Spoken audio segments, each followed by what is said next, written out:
We are live. We are live. What did he say? Mark. No stupid noises. Easy, seriously. James is right. No stupid noises, guys. We're live now. To all the people watching, which is nobody for now, but this is the live review of TASM 2, The Amazing Spider-Man 2, for those who don't know. And well, I hope you enjoy this. Enjoy this whole thing, and we'll share some of your comments. We'll listen to some of your ideas, and just tell us what you think. All right. Now, everyone, let's post the link to this video. I think it should be on YouTube now. Is it? Oh, cool. Yeah, YouTube. I'm gonna click on the YouTube one. Is it? Let's check. I'm cancelling. I can't be bothered doing that. Speaking of which, seeing as we're live and things are happening, what do you think about people not liking calling it TASM 2? Like, I've said to people, oh yeah, it's TASM 2, and they're like, what the fuck's TASM?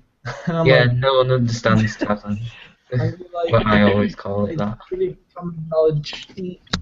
It's TASM. I get some very funny looks. I take it for TASM 2, and she just looked at me like... I don't have time to say The Amazing Spider-Man 2. We live in the world of the future. Oh, that's okay. Go. Spread the love. Let's watch this on YouTube. Okay, guys. Here is the link to the video. I'm gonna post this in the chat box right here. So. Oh yeah, there's a chat box. Alrighty. Hey, there it is. That's everything. So let us share this thing everywhere. I clicked the link. And I accidentally clicked on it as well. There's going to be an echo, isn't there? There's going to be an echo of bullshit. Ah. Let's go. Okay. Okay. Can other people, can they see the chat? I don't think they can they? Let me just share this everywhere.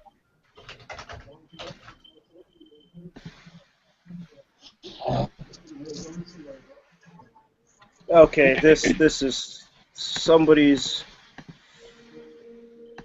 Oh yeah, that's off. What was happening? Okay.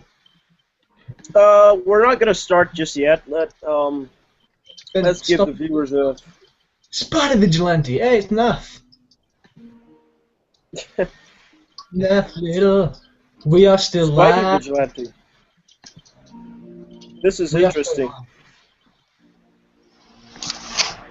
Yeah, Spider Vigilante's Nath. Okay. Okay. Okay.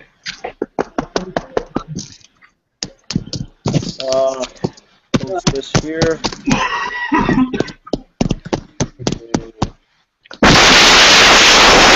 Whoa! I'm gonna. Ow. That hurt. What was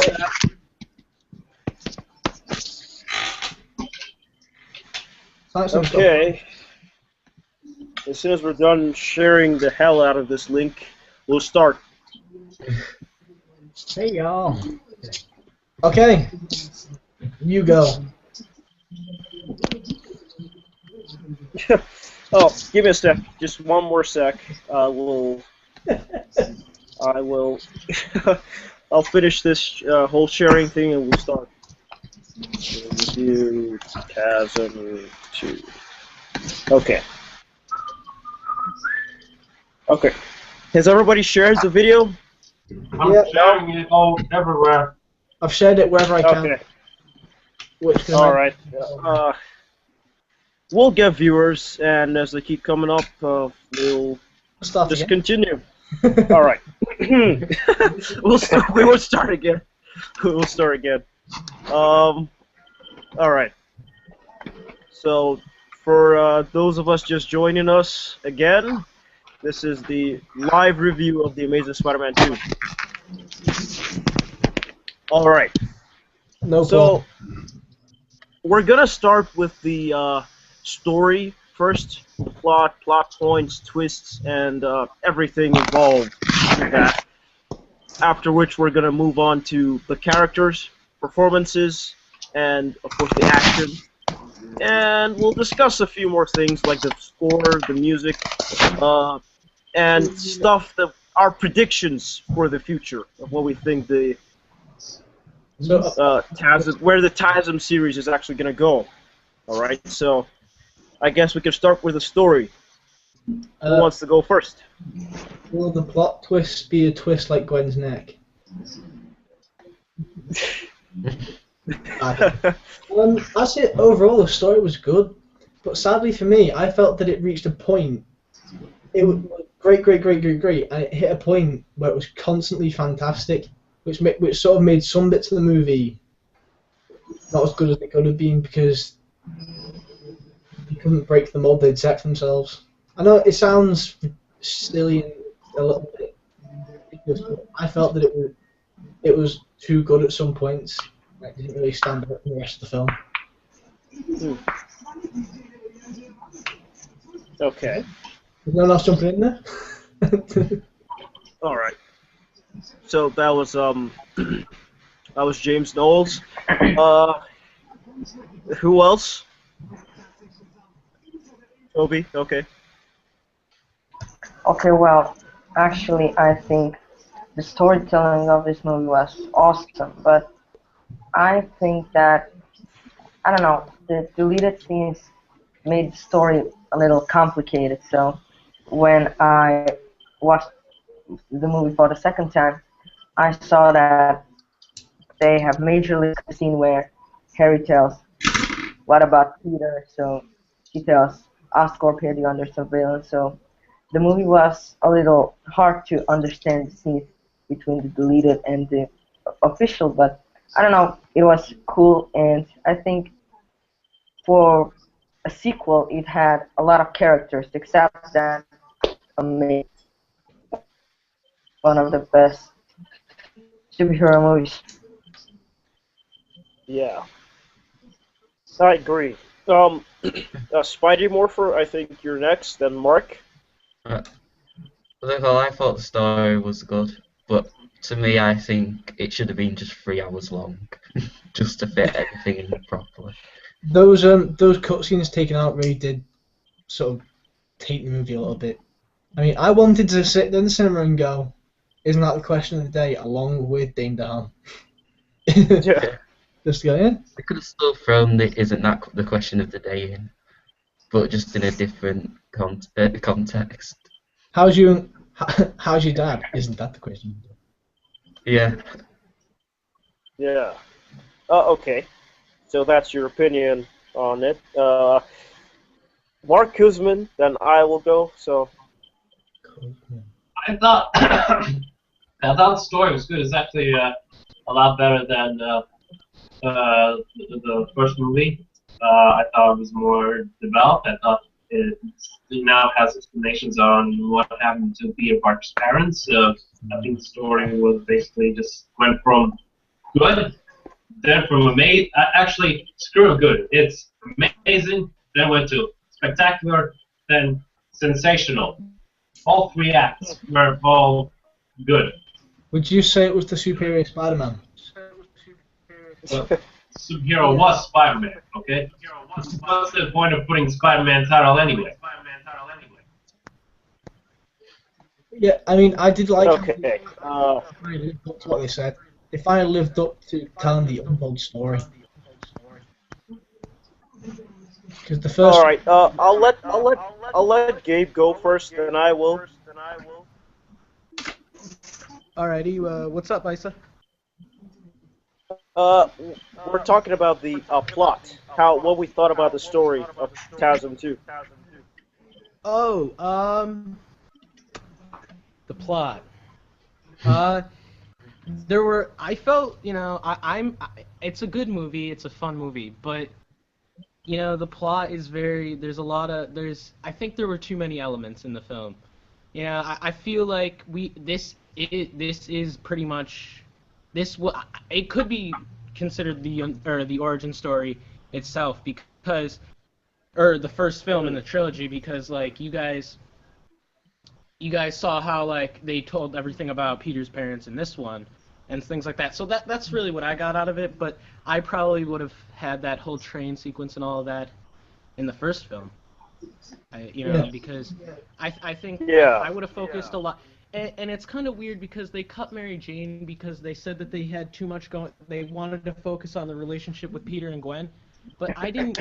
That wasn't the focus on the film. There was the origin of Goblin, origin of Electro, and then there was the Peter's parents thing, and then there was Norman Osborn, and then there was and then there's the Sinister Six and Gustav Fierce. So it was very. There was Rhino. It was very Rhino to me. And Rhino, of course, and Rhino. And Felicia. But oh yeah, Felicia. And Felicia. But and also and I didn't really like how the film ended. I thought that they should have almost done like what they did with the Batman series. And I know that sounds very, very, I know, it doesn't, you guys are going to hate me for, comparing it to Batman, but, no, I think they should have probably killed like Batman, how they picked up in The Dark Knight Rises where Batman is gone and no one Gotham's living without Batman, like New York would be living without Spider-Man, and then the Sinister Six would come in. But that's just how I feel it should have ended. I mean, So but it's fun to watch though. I loved the film. I will see it again. I still think the Batman film, regardless of how many plot elements there were. I feel like it's just a really good Spider-Man story. Yeah.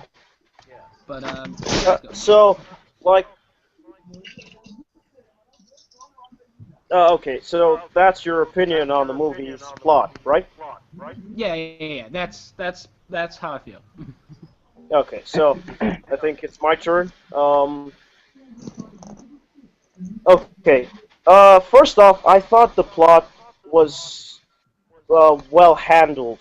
I mean, in terms of like they had so much going on, but they still managed to like putting every piece and like fit everything together. Even though there were so many things happening, like I know a lot of people complain that in TASM 1 we didn't get the origin story per se. We just got like tidbits, just tiny little things about it, and that wasn't cool to me. I thought that okay, if you want to expand this story you have going over 3 movies, then why ruin it in the second one? I mean, like, okay, if you didn't give us much in the first one, the second one, give us a little bit more. Then the third one, you could answer it.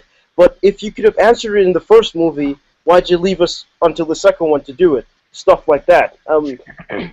That part kind of pissed me off because it almost makes the first movie seem kind of useless. Like it didn't even need to exist.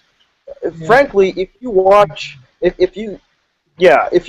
this movie, I don't really think you need to watch the first movie to get what has transpired from the time you became Spider-Man to this point. Which is, it's cool, but it kind of negates the fact that we had an origin story, and the origin story is supposed to have handled all that. This movie was supposed to have been like expanding the universe, but like I said, a lot of stuff were going on in this movie. I think most of it was handled well, especially Harry Osborn, I believe, because most of the things that happened in the movie were because of Harry and what he was doing. And I know, like, Mr. Mencken, I think, Donald Mencken was responsible for most of the things happening, like Electro being experimented on by Dr. Kafka and the rest. I think that part was really well handled. Max was handled very, very well. I loved his portrayal in this movie. And I believe the story, at the end, you could see that the time frame from, like, okay, I don't know if anybody knows when the first movie started, because I think it's like they're up to our time at the end of this movie. Yeah, they put it up. Does anybody know? Yeah, they put it up to April when it was released. Thank you. Because I didn't out of time or something. Spider-Man for 9 months and already had 3 deaths. Uncle Ben, Captain Stacy, Gwen Stacy. But yeah, I think he's been Spider-Man for like 9 months or something like that. Like, about plot things, I thought that Aunt May was a bit unnecessary. I mean, her doing her training was a bit like, okay, her nurse training I could see sort of why. But then when she had a mental breakdown with Peter and was like, "You're my baby," I was like, "Was it needed?" So whereabouts are we? Yeah. So, well, overall, I felt that the plot was well handled. That's what I'll say. It wasn't perfect, no doubt. It had a lot of plot holes here and there, but it Yeah, was well definitely. it was well handled. We have Spider Vigilante here with us. We want to hear your thoughts on TASM 2's plots. The plot. I think it was paced very well. The villains. Have we discussed that? Hmm.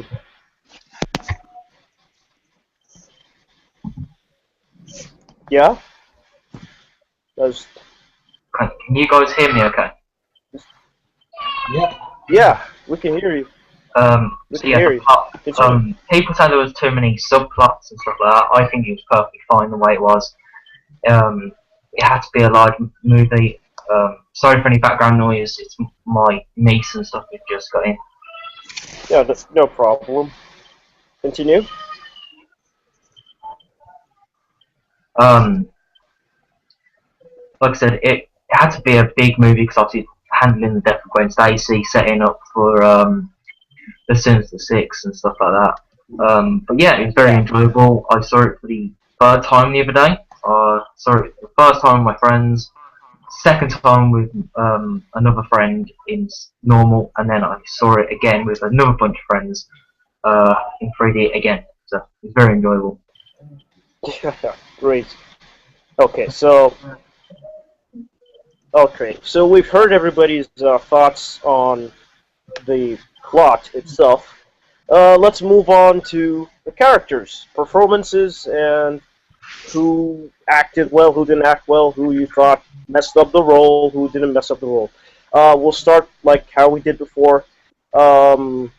Okay, James is gone, so okay, Mark, you can start, no problem. I thought everyone acted very well, from Andrew to Paul Giamatti. You know, Yeah. A to Z. Type of characters. And I thought Andrew Garfield as Peter Parker Spider-Man, he nailed it very well. Once again from The Amazing Spider-Man 1, now he's again in The Amazing Spider-Man 2. Emma Stone's once again amazing. Electro was electrifyingly amazing as well. Dane DeHaan as Harry Osborn, he was just so terrifying, menacing. Let's go back with Electro. I thought him as Maxwell Dillon, he's the type of guy that you just kind of feel sorry to this guy, and you just want to give this guy a hug because he's never been noticed. He's never been mentioned in his life. Now that he's Electro, he feels betrayed.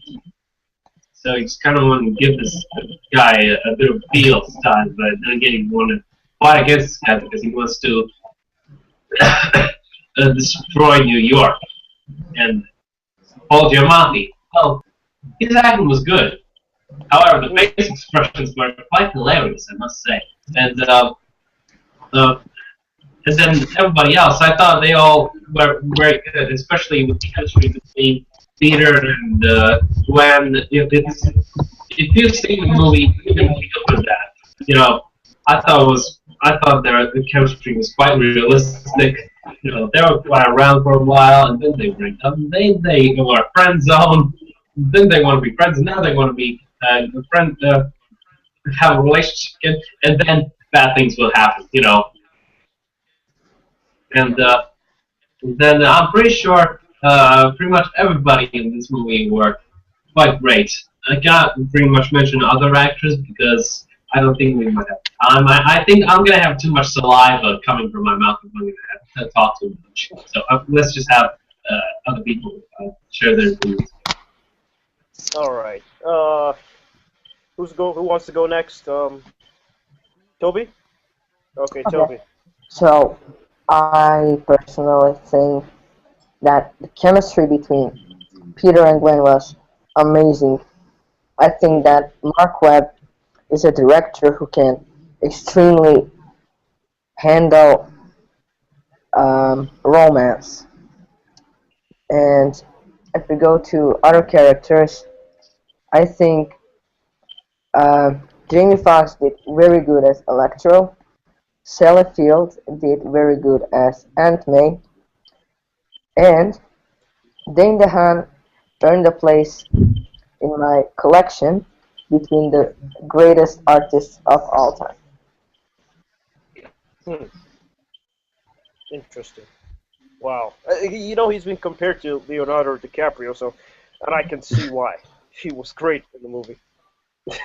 Okay, Mark, do you have a little comment to make? It's fine. I have a little fun fact to make. Tobey Maguire and Leonardo DiCaprio are friends in real life. Yeah, best friends, kind of. Yeah. That's it. All right, Toby, are you done with the? Okay. Who's next? Who wants to go next? Would you mind if I go next? Yeah, sure. There you go. Um, like Mark and that said, Andrew nails the role of Peter Parker slash Spider-Man. You get a vibe of 616 and Ultimate, definitely. Greatest AC is very defining, and stuff like that. Yeah.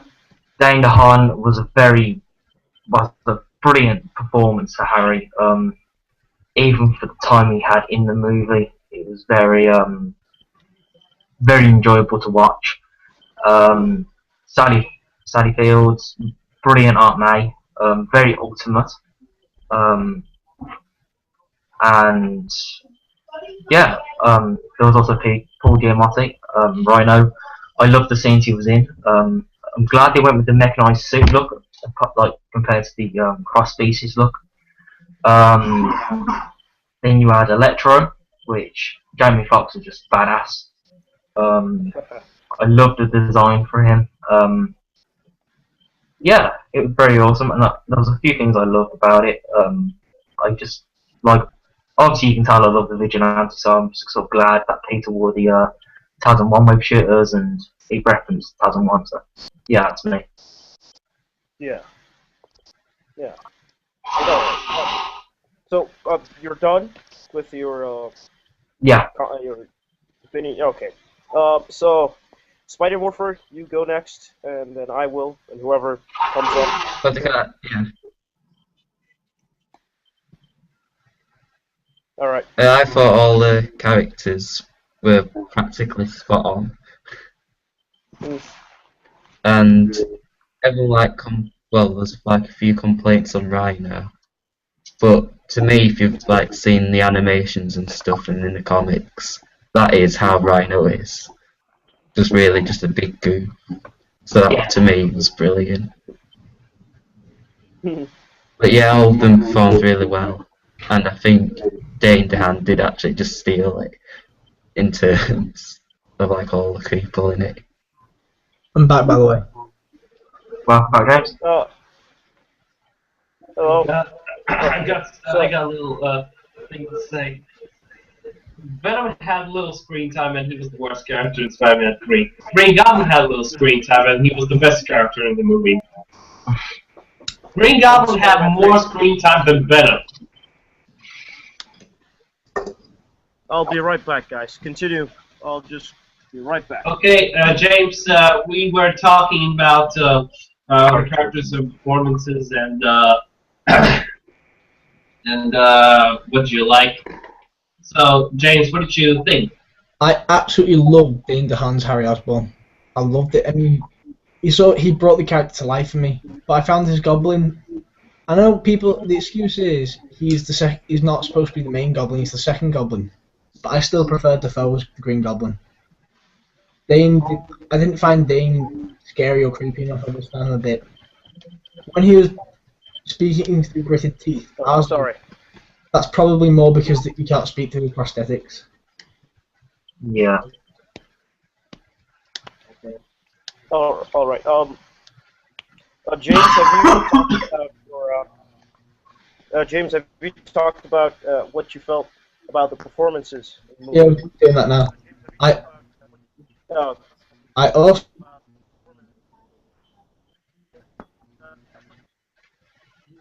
Yeah. Gabe, you'll go next. I preferred Andrew to Toby. But I'm still Connectivity is pretty bad. a bit sketchy on Rose, not what's her name, Sally something, Sally Fielding or so, on My connection's bad right now. I'm sorry. Lily. Oh yeah, and I Yeah. thought Jamie Foxx was a fantastic Electro. He was creepy. I mean, when he in that scene where it's his birthday, Yeah. he was so good. Yeah, James Franco reference. I agree. Okay, and So, proceed. Hmm. Absolutely loved it. really rough. Okay, so James, James, is that all you have to say about the performances? James? James. Oh, somebody Uh, muted this guy. yeah, James. Okay, he Cam's can't frozen. talk right now. All right. I th I think I think it's my turn. Um, I believe the performances in this movie was like they were strong. The only performance I might say wasn't up to my standards. Probably, like I'd have nothing against Sally Field. I thought her performance was great, but I personally prefer Rosemary Harris as Aunt May. Generally, I don't know why. It's just something I have. So, um, for now, I will just leave it at that. I don't want to compare the two series. I want Raimi's Spider-Man to be on its own, and Mark Webb's to be on its own. So Yeah, definitely. I'll leave it at that. As for everybody else, Jamie Foxx, Andrew Garfield, Emma Stone, Chris Cooper, Dane freaking DeHaan, he was insane, and they were all good. They were all good, solid performances. I think everybody can agree with me that at least, even if you didn't shed a tear, you connected to Peter Parker. Spoiler alert: Gwen dies, by the way. So you connected to Yeah, that it's scene definitely quite when a Peter spoiler was alert in this. crying over a dead body. It was perfect. Yeah, it was a brilliant scene. He Yeah, cried I, better I than Toby. yeah, yeah, he does. He does. More Yeah. realistic. So, like, in in general, I believe that Andrew's performance as Spider-Man and as Peter Parker, this is where, like, okay, let's get into something here. I want everybody to contribute to this. Like, okay, I know a lot of people are saying that Tobey Maguire was a better Peter Parker, No way. but like I want us to discuss this. I mean, in general, like how do you think Andrew was as Peter Parker this day and now? Well, I don't know. I think personally, he has the look of Peter. He definitely looks like Peter. He acts like Peter in a Yeah. way. He's definitely mixed like, with 616 and Ultimate. Whereas Spider-Man, as his own character, is Mhm. Ultimate. So yeah, I agree. Yeah. Uh, Mark. Yep. Yeah. What do you have to say, Mark? Then we'll go on to Toby, then Spidey Morpher. Well, I thought, I thought, I forgot what we were supposed to talk about.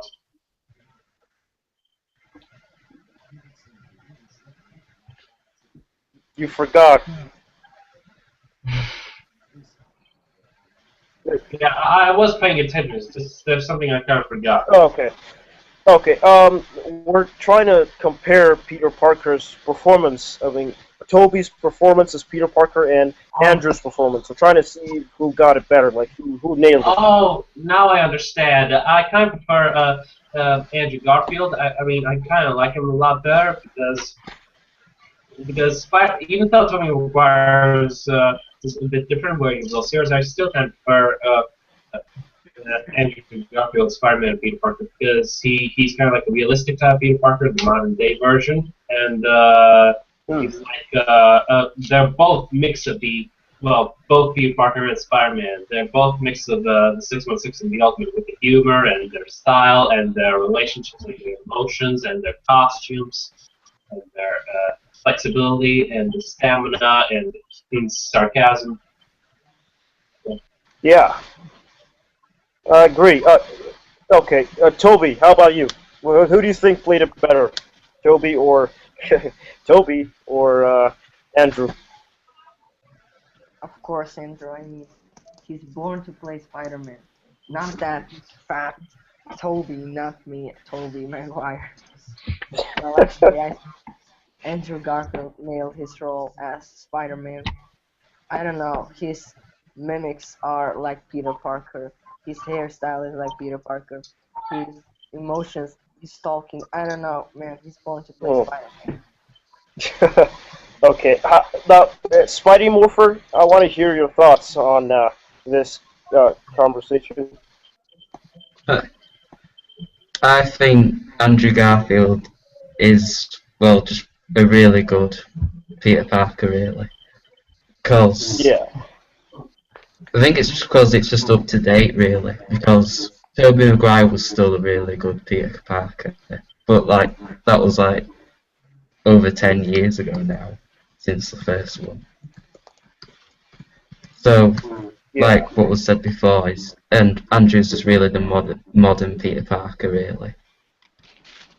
Hmm. But I do think Andrew's, like, well, just that bit better, 60-40, on playing Yeah. Peter Parker, in my opinion. Okay. Well, okay. For me, what I think about it is that a lot of fans think because Peter Parker is described as a nerd that he can't look handsome. He can't have these he can be at least cool because the definition of a nerd nowadays is a lot different from 30 years ago. That's a long time ago, and things have changed. A nerd nowadays, who we would call an outcast, really, is what Andrew is in the movie. Has he interacted with anybody else except Gwen? Does he move around with a whole pack of friends following him, and he's all cool and awesome, and people are just cheering his name? Nobody's doing that. He's just a guy that they find weird, and I think that's what defines Peter. That he's the average, geeky, scientifically driven guy. He's just that kind of guy, and he got lucky. He got bitten by a spider, radioactive, genetically altered. I don't care, but he got bitten by a spider, got powers, and now he's trying to do his stuff. In the first one, the way Toby got used to his powers was literally impossible. It was impossible to me because I couldn't see how in less than it was a day. I think it wasn't even a day, like maybe 5 hours or something. He was already climbing up walls, jumping off rooftops. That seemed unrealistic to me. Even swinging, for God's sake. Well, okay, later on he learned how to swing, but I'm just saying, it just didn't seem natural. It didn't seem like this guy, Toby's Peter Parker, could become Spider-Man. It seemed like he would just, maybe one day put on a mask and try and be this geeky dude, stopping and mugging or something. That's how I felt about it. And how I still feel about it now, even after watching the old Spider-Man movies. But with Andrew, I can see this dude is like, oh, I know this guy could probably be Spider-Man. I mean, I may never know. If I was his friend, I would never know, but I could see his character turning into Spider-Man because he already had it before becoming superpowered. So it makes more sense, and I think it fits the comics even more. Maybe not Ditko's design, like the old, real, original comics, but the recent Peter Parker yeah, Yeah. he does. He's done justice. May I say a fun fact about Spider-Man 1? Yeah. Did you know that was the only movie that Tobey Maguire actually built up the muscle? In Spider-Man 2 and 3, Hmm. he had padded suits. You can actually tell because in Wow. Full Battle for Dark Ark, you can actually tell like there's like the rips in his suit, and you can tell Ah, because he's the padding. that's cool. Well, we can see the difference in dedication to the roles. I Yeah, mean, you how can Andrew dedicated himself. Yeah. because he's more of a fan of the role as well. Yeah. Well, of course, we don't even have to discuss who's a better Spider-Man because, as far as I'm concerned, Spider-Man leaped out of the comics onto the screen in TASM 2. As far as I'm concerned, that's just how I Yeah. feel about it. Anybody else who wants to hate, keep hating. I mean, seriously, we have to talk about this. How is TASM 2 getting hate? Really? I mean, where are the haters coming from? Yeah, Oh, I know. I guess you know my answer.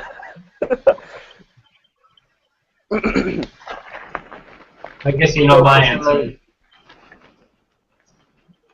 You know my answer?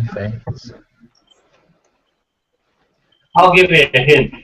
CBC.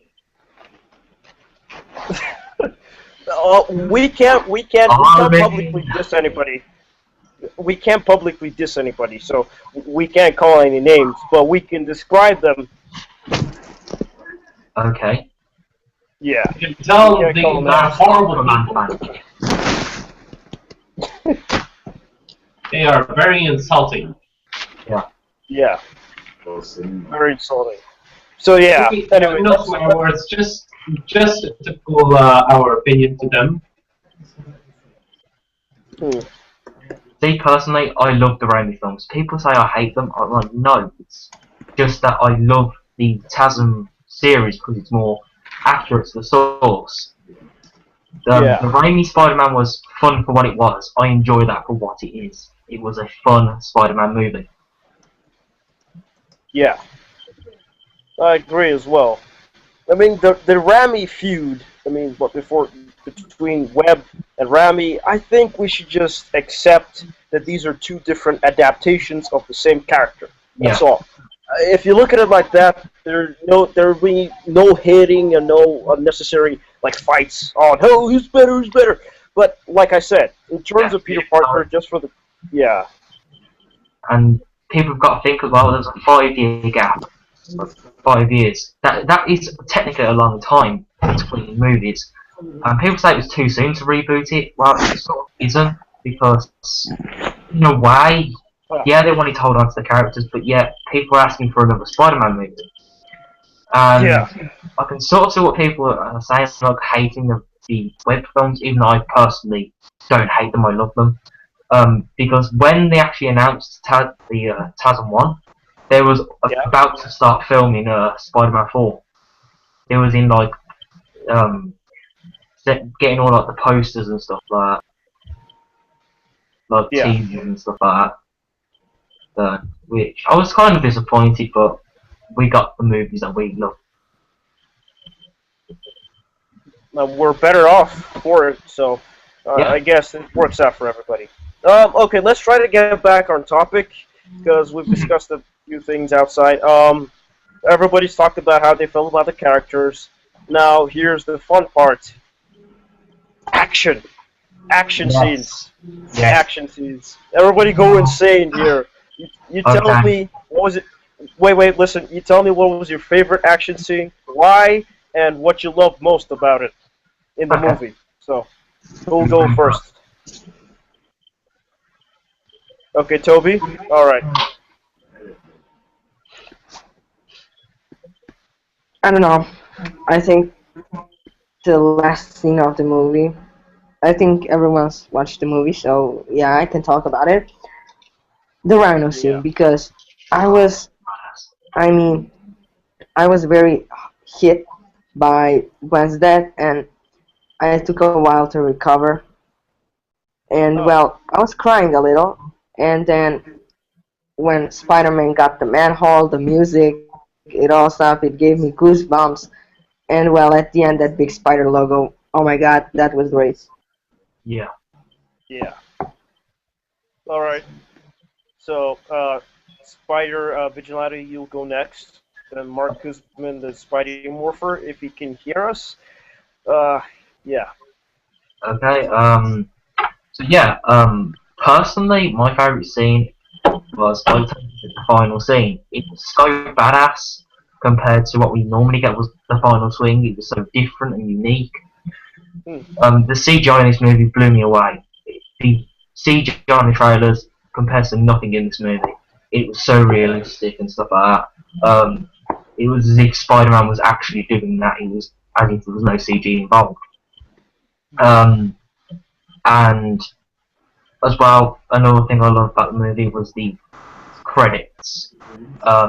Just the style of it, like different parts of the villains, like the Goblin Spider, Doc Ock's tentacles, Hulk's wings and stuff like that.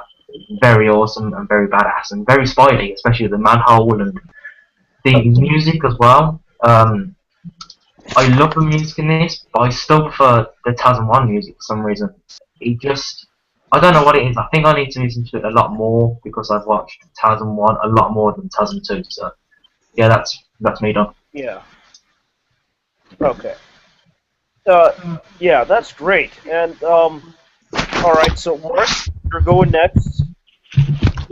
Okay. Say every because, well, to be honest, why do people actually think that CGI looks like from a video game? Have they actually played the actual video game, The Amazing Planet 2? The movie, the CGI was great, especially when it comes to spider sense. I couldn't tell which one was real, which one was not. Because I don't want to look realistic, especially the spider sense in the Times Square sequence. Everyone actually, I'm not sure if they're actually real people or fake people, because it's really difficult to think about. And I also seen the behind the scenes that even Jamie Foxx was also all electrified. So I'm not sure. I don't. All action scenes were great. Well choreographed, well edited, well shot, well scored, everything. Yeah, I agree. Yeah. I agree. All right, Spidey Morpher, I don't know if you can hear us or you're here anymore, but we'd like to hear your thoughts. Have 5 seconds. Okay, well, he's not here. Okay. I guess I'll go. I'm back. Oh, okay. Spidey Morpher, have you been listening to what's been going on? I mean, like, what we've been discussing? Are you on about action scenes? Yeah, action scenes. So what's your favorite and why, and what was your favorite part? My favourite part, well, favourite action scene had to be the final Electro fight. Just because that's when, like, the full 3D effects and everything, like, on full show. And you could see exactly where all the money's gone on that final fight. And it just, like, showed how bad that Electro is. Yeah. And I loved all the slow motion scenes. Yeah. Just because it put me on the edge of my seat as well. All right. So that's your opinion. For me, my favorite action scene will probably have to be the power plant as well. I'll tell you why. It's a spider, climb up the water spout. Yes. Now, cable Electro, wipe the spider out. That part, Oh, yeah, I thought it was like I thought it was the Electro song because I couldn't get that out of that. I don't know. It was really difficult to understand that until I had to look for some cheaters. I can get the Spider-Man ringtone, but not the dubstep with Spider-Man MTV Spider. I just cannot wait for some other stuff. Just interesting. Yeah. Look at the I mean, comments. Look at the comments, please. oh, we have comments. Yeah.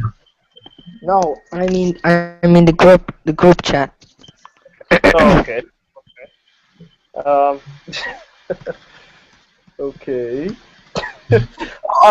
um, um, I will not talk about the comments because it will be against the rules. So, let me finish. Frankly, the power plant scene had so many great parts. Like for one, where Spidey grabs Elektra and then they crash into the ground, and Spidey's like, "You ready to give up?" And Elektra just screams electricity out of his mouth. That is just insane. It was insane. I literally went insane because I've told many people in different groups that I was supposed to get a straitjacket, right? Well, guess what? I tore through my straitjacket at that very scene. It was insane. I had gone crazy, and the slow-mo effects, the fight scenes, the humor, God named Sparkles. I mean, it was just the definitive Spider-Man battle. Is the battle we've been waiting for to see in the Spider-Man movie our entire lives, and yeah, that's why it's my favorite for me. The only one thing I didn't really like about that scene was, like, before it was the two planes, when it sort of like went like that. I wasn't a big fan of that. Yeah. It was But a bit I cheesy, guess but I can understand where it was coming from. Well, I guess we could see it as like they wanted to show that the stakes were high, considering that Electro had controlled, like he was controlling the electricity of the city. So they wanted to just show a bit of damage and a bit of like there's something going on. The Spidey needs to There was a stop lot. Electro. There was a Yeah. bigger threat at hand. Yeah. So yeah, that I guess everybody's done in terms of the characters and story and action scenes. I think we can unanimously agree on the score here. I know Spider Vigilante has said a few words on what he thinks about the score. But personally, I think we can all agree that the score here was phenomenal, especially Electro's score. So kudos to Hans Zimmer. Kudos. Yeah, that for the complete chronological score, which is chronological order. I cannot wait to hear the final battle against Electro. I'm trying to find it. I cannot wait to hear that before it gets leaked. And for God's sakes, please get us the Comic-Con trailer music. I'm dying to hear I for want that. I want that music so bad. Me too. It's Yeah. like Spider-Man James Horner's theme, but it's made by Hans Zimmer. I mean, Everyone wants that. we're anxious to hear about that. Oh, okay. Marcus I is agree. Everybody is. Seriously, we're wondering where that score is. It would have been nice if Hans Zimmer had just given a bit of homage, just paid a little homage to James Horner's score. I mean, like just early in the movie or something. It would have been nice. It would have been nice. Well, I would have loved them to include like a scene with the TASM 1 suit, but they explained how they changed that in the comic. But not everyone buys the comic that would go and see this movie, so it would have been nice to include that, or even have it like a title sequence, like when it was in the comic book form, when it was literally just pages of that comic. Or it could have even been a joke in the movie. Like, he makes a joke with Gwen, and she says that I designed the suit or something, and it says, he just makes something, he said something funny, and you get that he changed the suit because of that reason. It would have been very easy to add. You don't even have to go into much details or anything. Yeah, because they reference it in the TASM 2 game, where in the Super Bios, I've yet to play the game, but I've been watching walkthroughs and stuff. I need to get that game. Yeah, we all do. Of course, people here have it already, I believe. So, Yeah. All right. This is where we get into the interesting part. We're gonna talk about the future of the TASM series, what we believe or where we believe the series is going to. So you're free to express your theories, your opinions, and let's just hear. I'll be And right of course, viewers as well. Viewers as well. You're allowed to give your own comments and tell us what you feel about it. So, who wants to go first? I'd like Okay, to go Toby. first. Uh, sorry, Mark. Toby Okay, raised his just talk hand first. first. So, Go yeah. first. Okay, Toby, go. Yeah, go ahead. The only thing I'm thinking about the suit's future is utility, but nothing else. We're saying.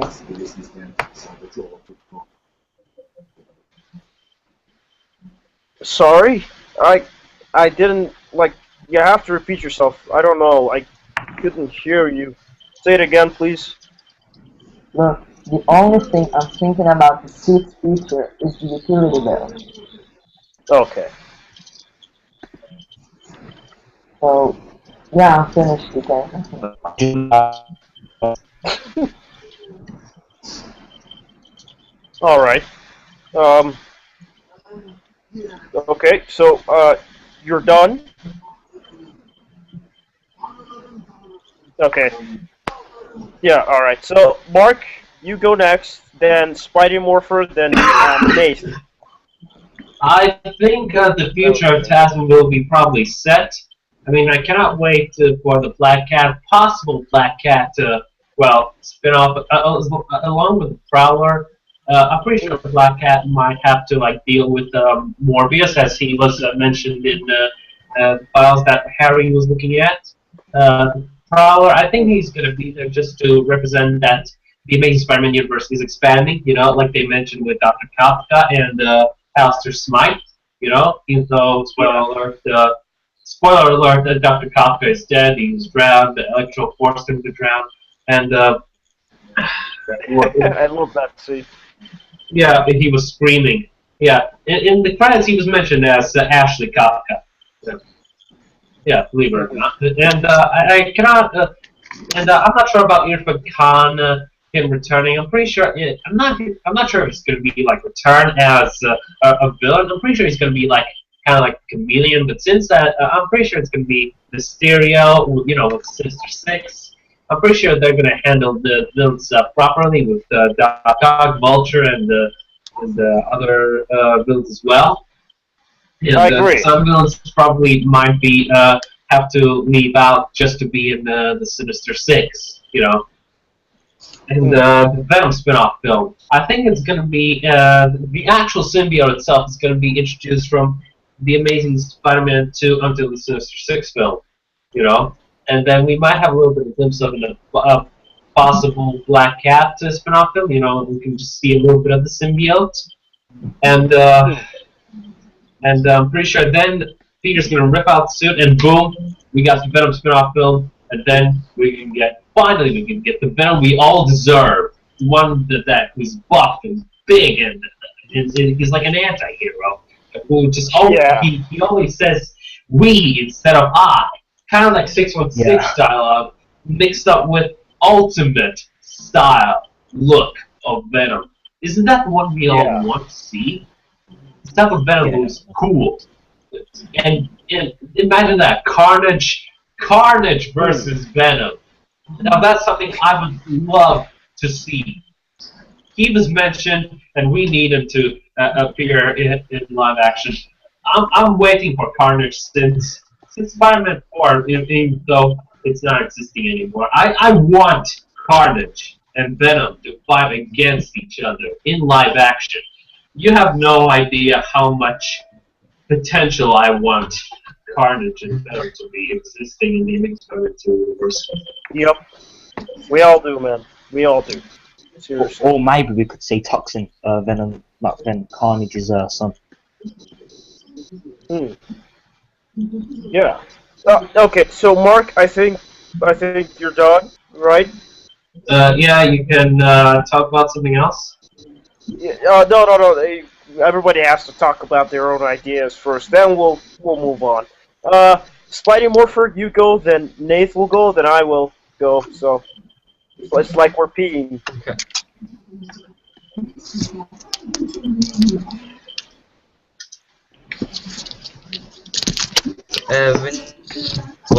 What I want to happen in the next one is really mainly Green Goblin as the main villain, and then Rhino again, and then any one of the other Sinister Six who's still not to yet feature yet. But then at the end to show the Sinister Six like in the after credits or something. And hopefully like at least a teaser of Venom for the spin-off. And like Mark said, Carnage has got, I really want Carnage to be in the Venom soon. Okay. And still not really any full idea of TASM. Alright. So, are you done?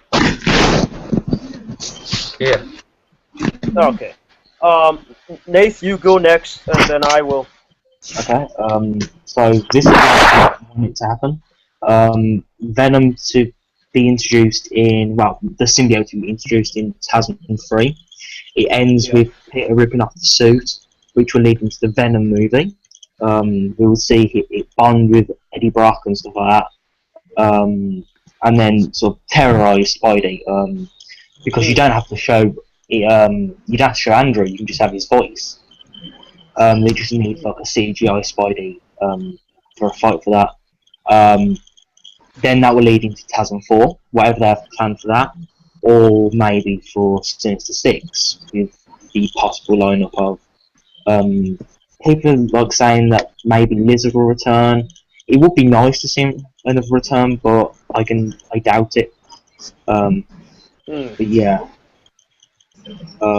maybe spin-off films like other spin-off films like Scarlet Spider, stuff like, or the Clone Saga. No.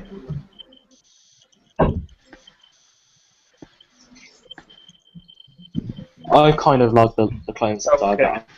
I like Ben Reilly and stuff like that. I'm not really a big fan of the story arc. It's just Ben Reilly and Kane I find awesome. Okay. So you want them to go with the Clone Saga? Yeah, an interpretation of it. Okay. Okay. So I think. Are you done? Yeah. Okay. It's my turn. What I believe, or where I believe this series is going, is that we heard something about the Sinister Six movie being a redemption movie. What I believe may happen is that in TASM 3 we get Kraven and Kraven's last hunt or interpretation of it. Not exactly, but something similar. So Spider-Man is now branded a bad guy. And in Sinister Six, of course, it seems like the bad guys have become the heroes now because they're trying to stop Spider-Man and get the black suit off him and, defeat him or whatnot. He's like the main villain now. And of course, we'll get to see how the black suit affects Peter's mind in the movie, the Sinister Six movie, after TASM 3. And, it'll make a lot of sense that he would lose the suit because of that. And of course, the Sinister Six will be like heroes, technically. They'll be redeemed.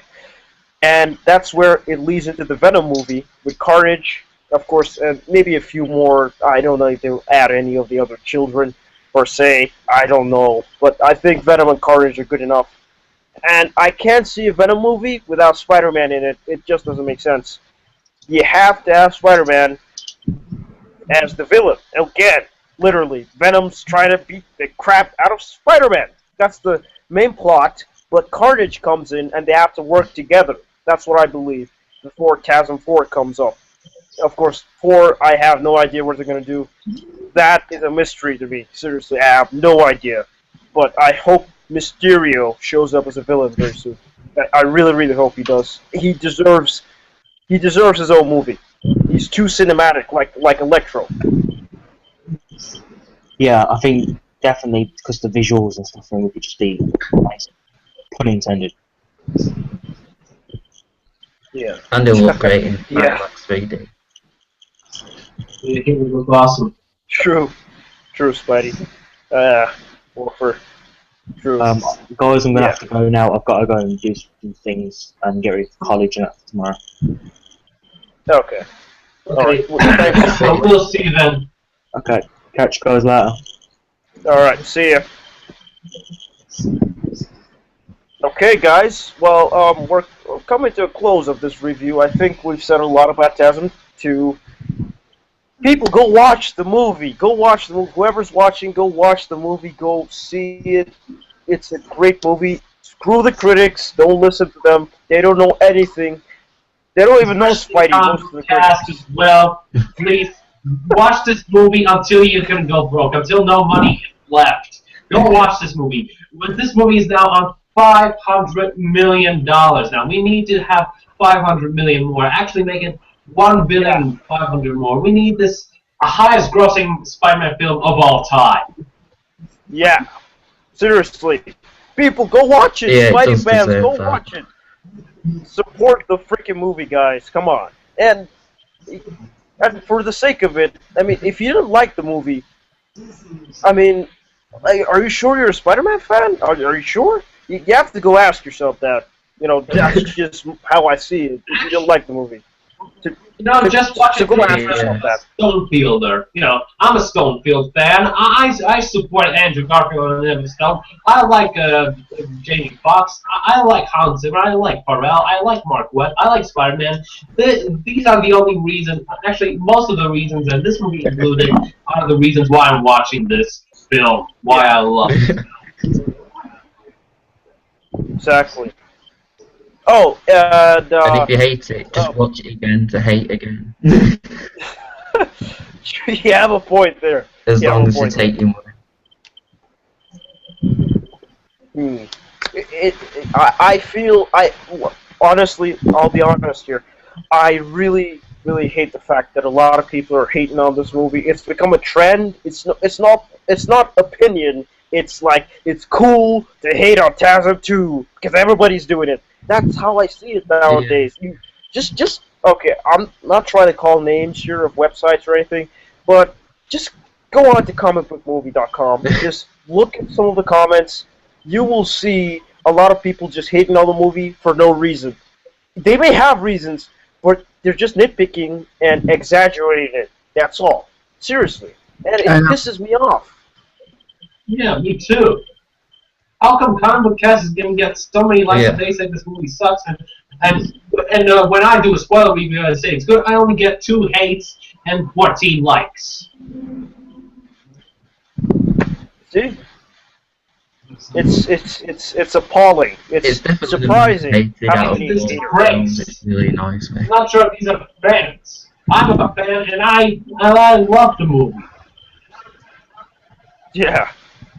What were you saying, Spidey Morpher? I was saying it probably is the most hated out of all the Spider-Man films. Yeah. Which is surprising. Very surprising. Because even Spider-Man I mean, 3, I'm sure, didn't he?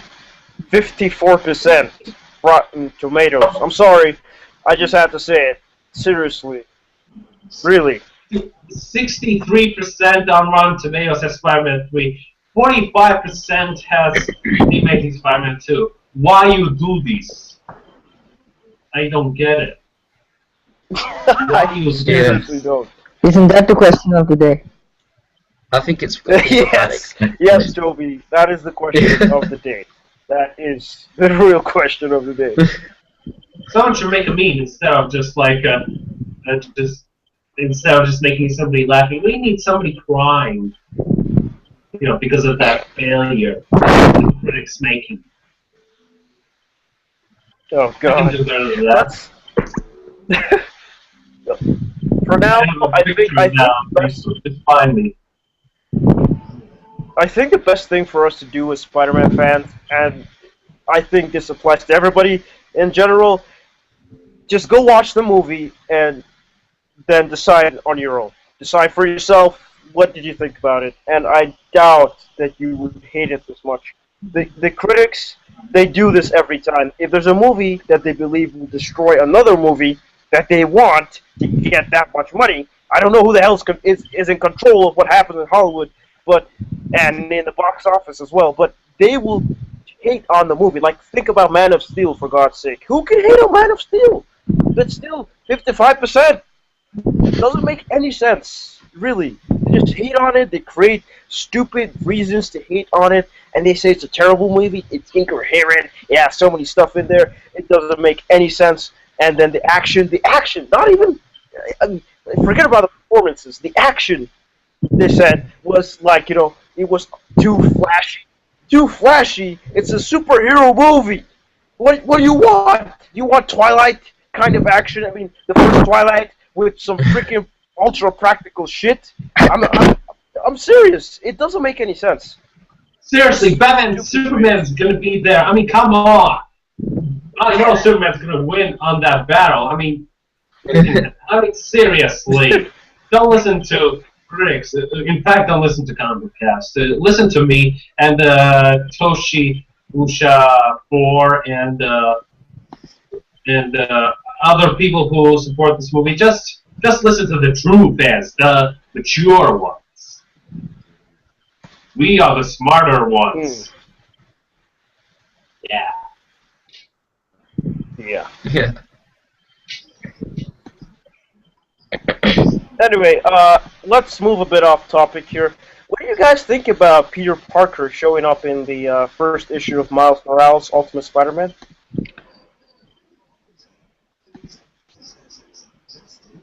Uh, I still need to actually get that. Well, I've read what's happened.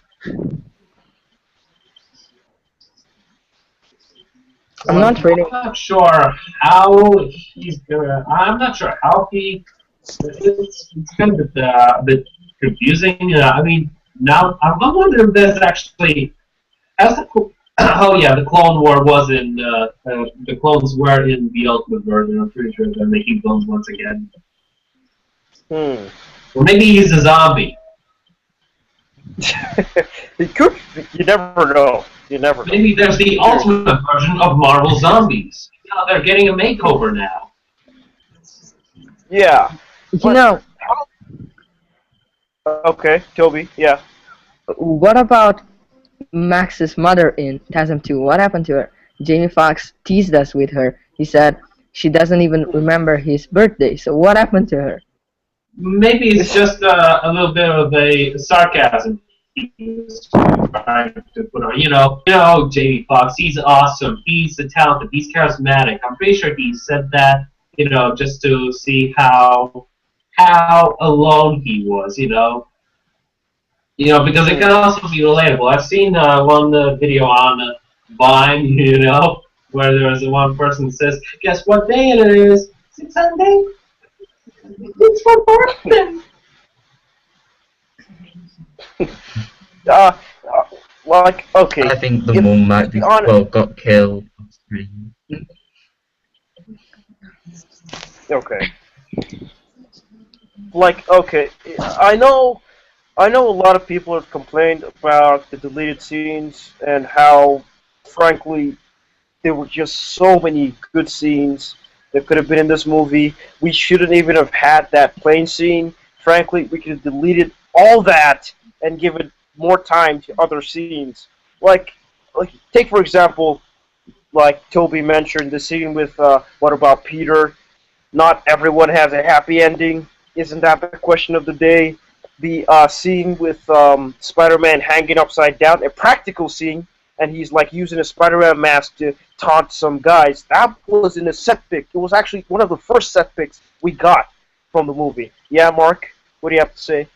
There are also some deleted scenes that are also featured in the Comic-Con trailer. You know, I'm not sure if this quote was in the movie, but I'm pretty sure there was this quote where Harry said, "You'll never be invisible again." There was also a Yes. scene where Spider-Man was landing. In the background, it looked like it was like a final battle against Electro. It looked like that, but I'm not sure where was in that. There were a couple of scenes like missing, and especially the part where Spider-Man was jumping on the police cars. Yeah, that was totally cut. Totally. And Something and tells me that they should make a huge box. I think they're planning to make a box set, of the Amazing Spider-Man films. Like they did with the Avengers movies. They're gonna leave out the deleted scenes for the huge deleted scenes. They're gonna make all these movies. The Amazing Spider-Man, the Amazing Spider-Man 2, the Amazing Spider-Man 3, the Amazing Spider-Man 4, Sinister Six, and Venom spin-off, and the other spin-off films. They're gonna do some deleted scenes. They're gonna get more deleted scenes in there. Do you remember in the Amazing Spider-Man where there was a scene where Peter was it was in the library and he was shouting to the Lizard, "Stop us right now!" It was not featured in the actual film, and it was not featured in the DVD, so we're gonna have to wait for it for a while, or we're just gonna have to wait for it. Or they're just gonna ignore this all the way, and they're just gonna leave out deleted scenes like they did with with the other DC films, like with The Dark Knight, where they had deleted scenes, but they cut it out. yeah, I agree. And like even that scene, even the scene in TASM 1 in the library, it would just have there was even the scene with Dr. Connors and his family. Well, not really his family, but his son. It would have made it a lot more. You could connect more to Connors as a character, seeing Peter pleading with him and trying to not just I'm gonna screw you over. I'm gonna tell the cops on you. I'm totally taking you to jail. That's what Peter was doing in the movie, literally. He didn't give a damn whether he had a family or not, and that's what I felt was not well done. They should have given Dr. Connors a reason to come back, not just, oh, I've lost my lizard powers, I'm a good guy now. See, I'm sorry, that doesn't count. You need to have something to come back for, which would have been his family. And that would have made a lot more sense in the movie. Do you guys remember that deleted scene in TASM 2 where we have let me try to remember it because it was in one of the trailers. We had yes. It was a scene between Norman, I don't know who was, yes, Norman and Peter or something. It's like he said, we have plans for you, Peter Parker. Yes, I thought it was actually talking to him, or he had seen him once, or it was, and even the scene of we can change the world, that scene. We have the power now. We can change the world. I don't remember it being in the movie. I don't think so. It wasn't, and that pissed me off, kind of. It's like, why put it in all the trailers, and at the end of the day, it's just out of the movie. It's pointless, then. I was not joking when I told you that this movie was 193 minutes long. 193. Yeah, well, my local theater's website actually, a month before the release of TASM 2, they updated the running time with 193 minutes, like before, half or 1 month before the release, and then they updated it back to 142, and that's, well, I didn't know, well, I posted it on the Amazing Webhead group, but I don't know if everyone saw it. Wait a minute. I see. So, I got something else. Did you remember the part in the promotional pictures we had Spider-Man with electro-proof web shooters, that were extended? yeah. They were not there in the film. Because it's like It was all different versions magnetized. TASM 2, which We haven't talked about the Easter eggs as well. decided to change. True. Spider Morpher. Could you repeat yourself? Sorry. Because by the looks of things, like the way they've cut it out, it was like a completely different version of what would have happened. Because it looks like Harry was meant to find out Peter was Spider-Man, like as soon as he got back, and then it all just like different from there. So it's just like, oh, we need to take down everything Peter has, more or less. But instead I thought, no, we won't do that. We'll change it so they don't know he's Peter until right at the end. Whose ringtone was that? Who was that? Whose phone was that? Seriously. I think to put that on my phone as well. I must have that ringtone for God's sake. Are you gonna get that? Are you gonna get that? Talk about the Easter eggs, because I kind of found like one Easter egg in the film that's something I may have not noticed. Actually, I thought of you myself as well, but continue. I actually just found this little Easter egg. You know in the comics where Spider-Man had to use rubber gloves to avoid himself to get electrocuted. After the battle in Times Square, there were two geeks as witnesses. They mentioned something about how Spider-Man was avoided to get electrocuted by Electro. They said he used some kind of a rubber suit. Yeah. Yeah, that was that kind of Easter egg. And there's also a second Easter egg. Did you notice that the last 10 minutes of the movie is like the first 10 minutes of the movie? Richard Parker was getting choked to death, whilst Peter Parker, in the end, was getting choked, but he was still alive. Yeah. In the first, we had Alexei Sistevich. In the last, we had Rhino, and both on the first and the last, we had Gwen Stacy's speech.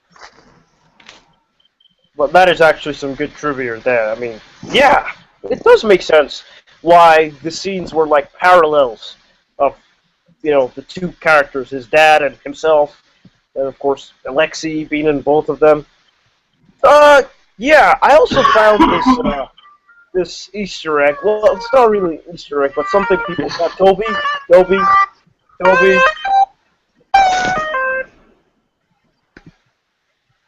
Okay. Are you done? Okay. I found this. It's not really an Easter egg, but something people didn't notice. In the Spider-Man montage of like him saving the city and people giving their comments on Spider-Man, did anybody notice that Max himself actually called? He said he knows Spider-Man and they're best friends and he's his partner, and that he doesn't know why people don't trust him, that he's a hero. He even saved him. He said the exact same thing he told Gwen, that out of all the people in the city, he saved me. That was in the Spider-Man montage. I don't think a lot of people noticed that. Oh, really? I didn't notice that. Yeah, it was when he was sneezing, like when Spider-Man was sneezing in the suit, he was trying to get some medicine or something. That scene, you'll hear Max's voice, actually. I did not realize that. To be honest. Yeah. And by the way, Mark, I said something about Craven after I saw that cat emblem in the after credits scene. I told you a few weeks before, or a few days before, 7 Webheads released that video. I mentioned it. I forgot about that. I'm so. My apologies, to be honest. My apologies. It's okay. It's just now it's on YouTube. Where's Toby? He's hidden everywhere. Oh, Dane! It's a smile. Who wants to join the Dane train? Me? Yeah, viewers, join the Dane train. Yeah. We got to build a cornflakes. They need to actually make the Dane train real. Toby. Guys, a guy named Semi Fulch? He's a really cool guy. He's the guy who made the Dane train possible. And I was with him. Yeah. And I was crying and he was smiling when he was saying Dane train everywhere. Yeah, Sully Fulch is the creator of the Dane Train. Well, he's the creator of the meme for the memes actually for the Dane Train stuff. And by And the way, I was I the tried guy to who kill it. posted photos. Blame this on me and Sally and Jamie and Dave. We were these contestants. I was crying at that time. I could not sleep for days, and hours, weeks, months, years, seconds, minutes, milliseconds, decades, light years, everything. Light years. I don't think you'll survive a light year. And I doubt it's actually a year. It's more of the distance the light takes to travel. Like the distance light travels in a year. That's a light year. So. Oh yeah, Makes sense. Exactly. I forgot about science. How stupid of me! I forgot about science. Yeah, it's fine. It's fine. Everybody, we all make mistakes. There was something else I think I noticed, but I'm not sure if it's true. Like I've rewatched this movie like over and over and over, and I've been trying to figure out every tiny little detail. I hope I'll get it. The Daily Bugle cameo, you know when Spider-Man is doing the slow-mo dodging with the bullets? They were supposed to be a Daily Bugle sign, but it was taken off. It was in the trailers, actually, one of the trailers. A Daily Bugle, banner. Oh yeah, that one. Yeah, 'cause it was on the wall. Yeah. Yeah, I did not realize that.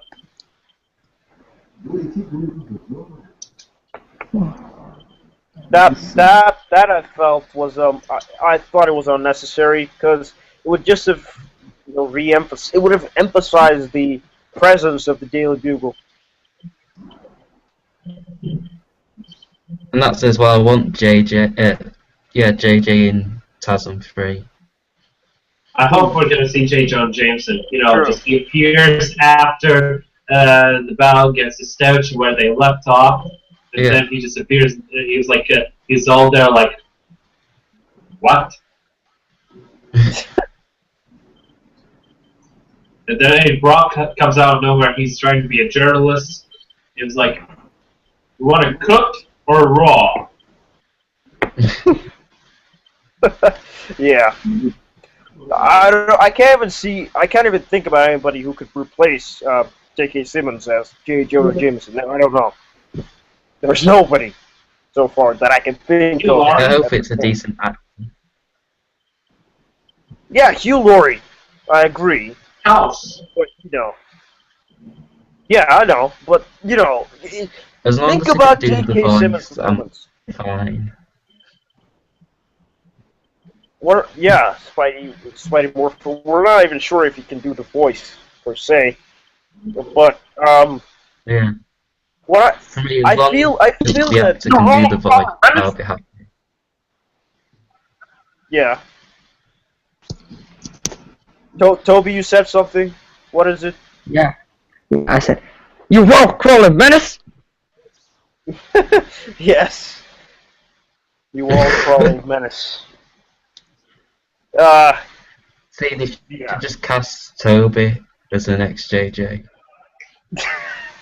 Oh my god. This is gonna be funny. Toby Maguire as you've heard it here, folks. Spidey Morpher fancast Toby Maguire as J. Jonah Jameson in the TASM series. We've heard it here, guys. Plot twist. It's actually Trevor Slattery. He's gonna be out there crying to his death until his eyes bleed. Until his tears return to blood. Blood drops everywhere. He's crying so hard. He's been crying like a baby since he saw Mary Jane playing Cinderella. If you think about it, yes. The crying thingy, it started from that point and it never stopped. It's his curse, his gift. Who is he? He's Crybaby. I love making puns. Anyway, if there isn't anything else that we have to discuss that is actually important, let me just hear if there anything else that happened during the week that we haven't touched on. Oh, we haven't talked about Irfan Khan. I know you have, Mark, but we haven't. I don't know. Yeah. What do you people think? What about that? As in, what's up with that? I thought he was like head chopped off in the first movie. What about what? Uh, Irfan Khan coming Huh? back for TASM 3. Dr. Rasta. Yeah.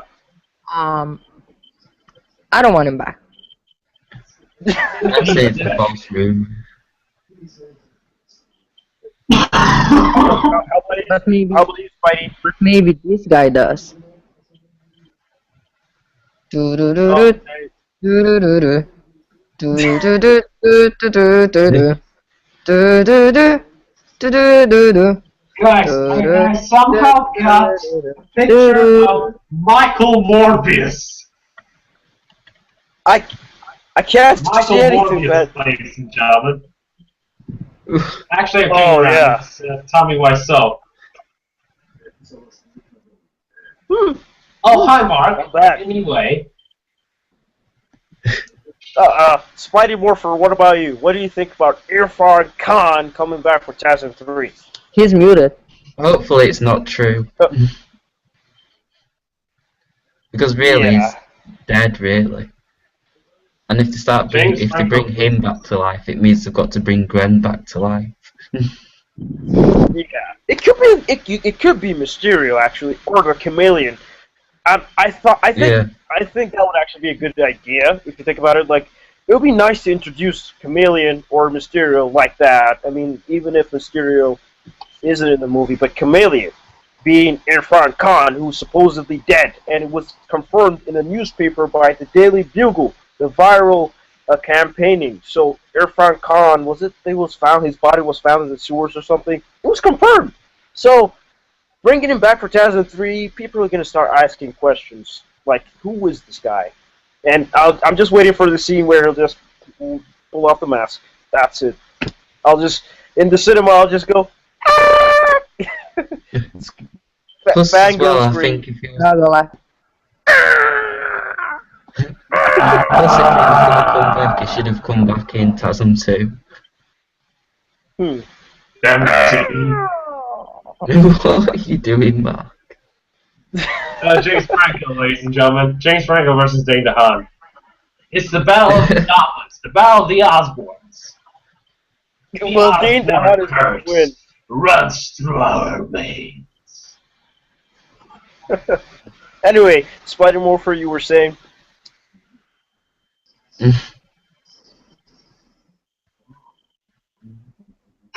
Yeah, I think what they come back, he should have come back in TASM 2. Tobey Maguire cameo in the TASM They could have at series. least That's mentioned. I think Spider Morpher It's like walk is by in the street muted or something. / priest. Behold that us. I don't understand because I can hear him, but you guys can't. You can't hear him. I can hear him. Okay, Can you hear me? I can hear him fine. Toby, are you? Well, I see that he's pretty much muted. But can you hear him? I can hear him well. Anyway, time for Sexy Andrew. It's him licking his own thumb. Seductively. You know what they could do for like the Tobey Maguire cameo in TASM is what they did for Ultimate Spider-Man Volume 10, I believe, called Hollywood. It was about Sam Raimi actually and Avi Arad creating the Spider-Man movie with Tobey Maguire in it, and the real Spider-Man showing up on the set because he didn't get any credit for the movie. He didn't get any. He's not getting any money. And it's technically, he's saying, like, I'm copyrighted, bitches, and I want my money. nobody's gonna continue production until I get my money. And the funny part is, at the end, well, close to the end, he does all these cool fight scenes, and literally he helps them complete the movie. He saves them loads and loads of money, and he still doesn't get a dime. And he fights Doc Ock as well. It was a cool arc. It would be nice to see that in one of the movies. It would be funny.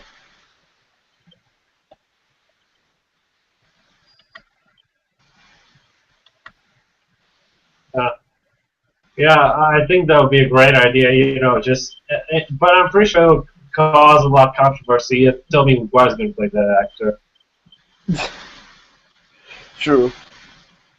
But it'll be cool. That.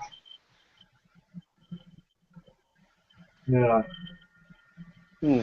What do you guys think about? I know this is a huge dream. It's a stupid dream, but the guy's allowed to dream. What do you think about like Spider-Man, this version of him, the TASM universe Spider-Man, joining the MCU? I mean, everybody's been waiting for it, but like, how do you think they could tie the stories together? Like Spidey Morphin, let's hear you first. So, in my opinion, as much as I'd love them to somehow tie it in, I don't think it can now. Because, because of the events in TASM 2, I don't think it can join. So for me, I think Spider-Man won't join until the next reboot, really. Oh, okay. Why do you think so? Like, what events have clashed with the Avengers MCU timeline? Yeah, well, basically with the Avengers, one, well, just having New York invaded, and two, like, Electro, like, power cutting everywhere.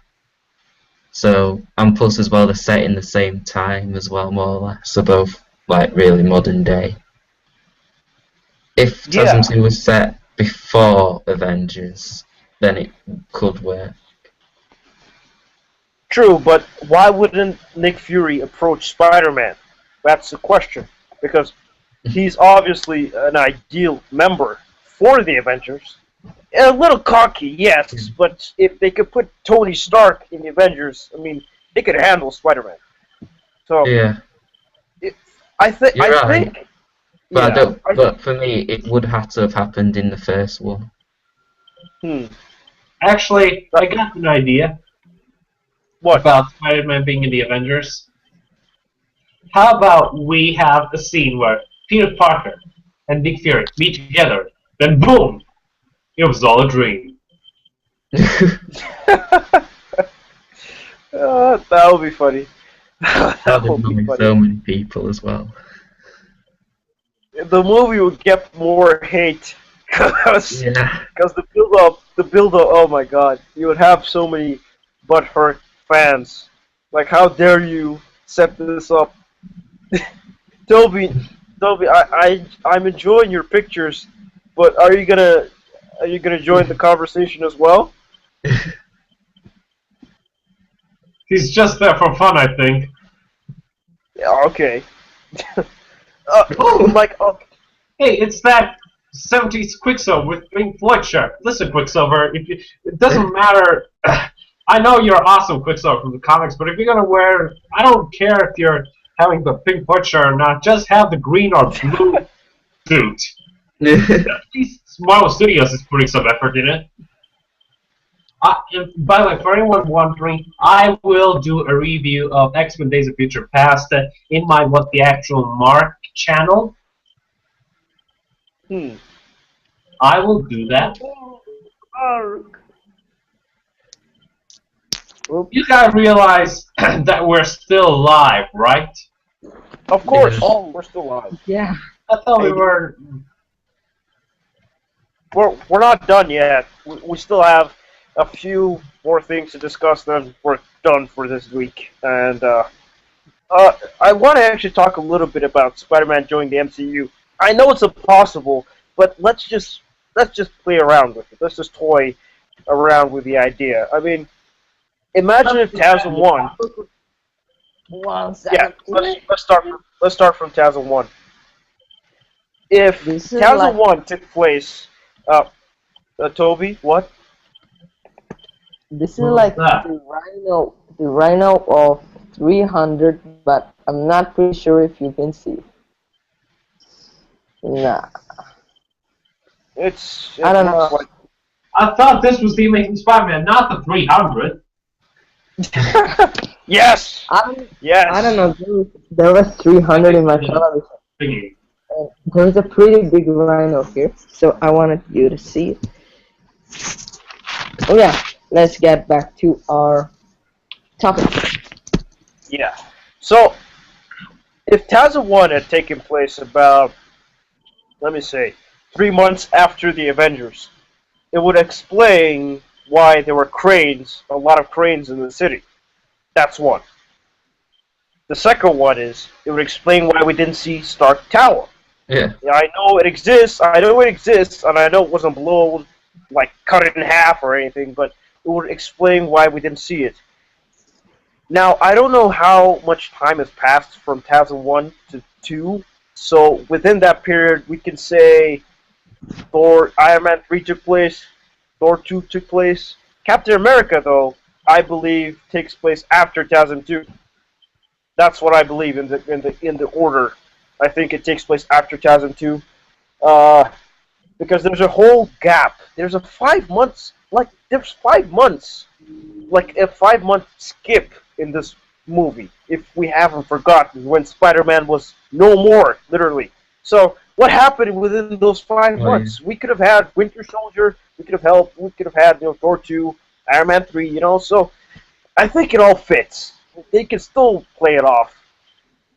And if you're talking about Electro in terms of like why didn't Nick Fury send in Shield agents to mobilize him or to neutralize him? Sorry, we would talk about like Nick Fury loves to do things without really getting involved. He would love to just let the heroes handle it and have minimum casualties and collateral damage. And if Spider-Man is handling it, why would he want to send in people that would disrupt him, if you think about it? Because I believe that if Nick Fury has been studying Spider-Man or keeping an eye on him, he would have enough faith to believe that, yeah, he can handle this.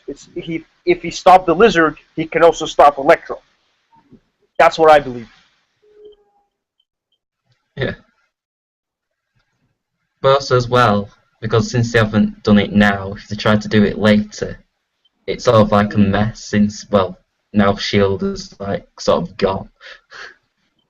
Yeah, actually, if you think about it, it's gone. It's Hydrafied or Hydra.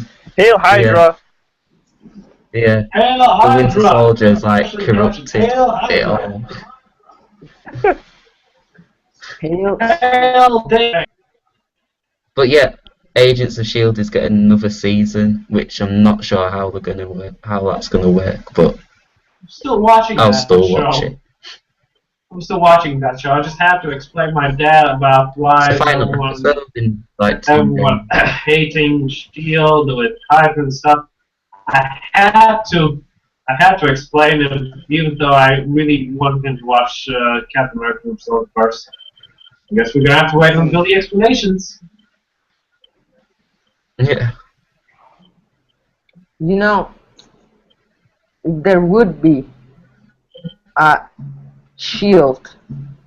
Actually, if there would be a connection between Sony's universe and Marvel's, they would put the Shield agents, actually make the Shield agents go to Aunt May's house to do some research on Richard Parker, except putting FBI agents to go on Richard Parker's house. So that's what I think. So that shows us that it's impossible. So enough of our thinking, of our I don't know, enough.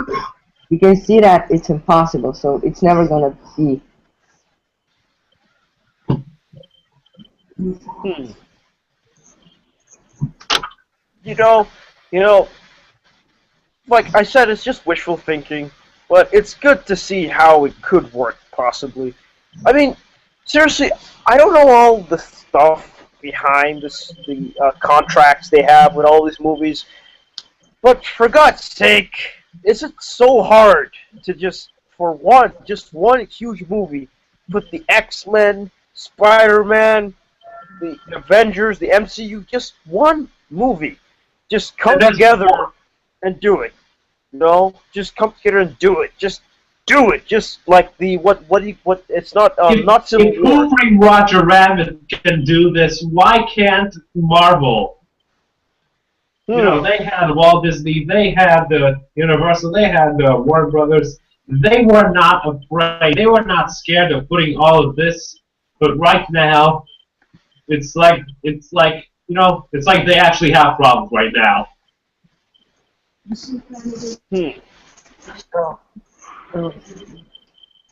Well, okay. Fighting more for left the group chat. That's bad. All right. Well, I think this hangout is coming to a close. We've discussed as many things as we can, and we have remembered throughout the week things that we discovered, and I believe we touched on almost everything. If there's anything we've forgotten, maybe you can put it in the comment section after this video is uploaded, and we'll reply you. So, I hope you enjoyed this. Once again, Mark Guzman, Toby Mazhar, Isabella Suleiman, Toshuchia7, and Spidey Morpher, who's joined us again. We also had Spider Vigilante, Nate Little, sorry. We had Spider Fan Review Man, James Knowles. We had Gabe DiGenova. And, well, thank you all for participating. Really appreciate all the support and help you guys have shown to this group and video. Thank you very much. Once again, let's just introduce our channels for the sake of shoutouts. Mark. What the actual Mark? Subscribe to me, I subscribe to you. Okay. Subscribe to you.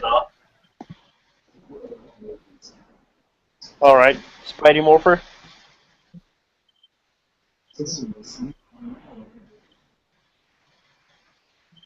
Spidey Morpher, your channel. He's like a statue. Okay. He's in a chat box and he's like a statue. Do you think we should leave? Oh. Maybe he's still he's gonna be still as a rock. What if we leave him? Now let's see if he's still as a rock. We don't know. Okay, Toby, your channel. Channel is pretty much the same as my name, so yeah, hope you subscribe. Alright. So, the other channels of the other people participating in this, we will post the links actually, in the description box. I'm Toshuchia7. Thank you for watching. Bye bye.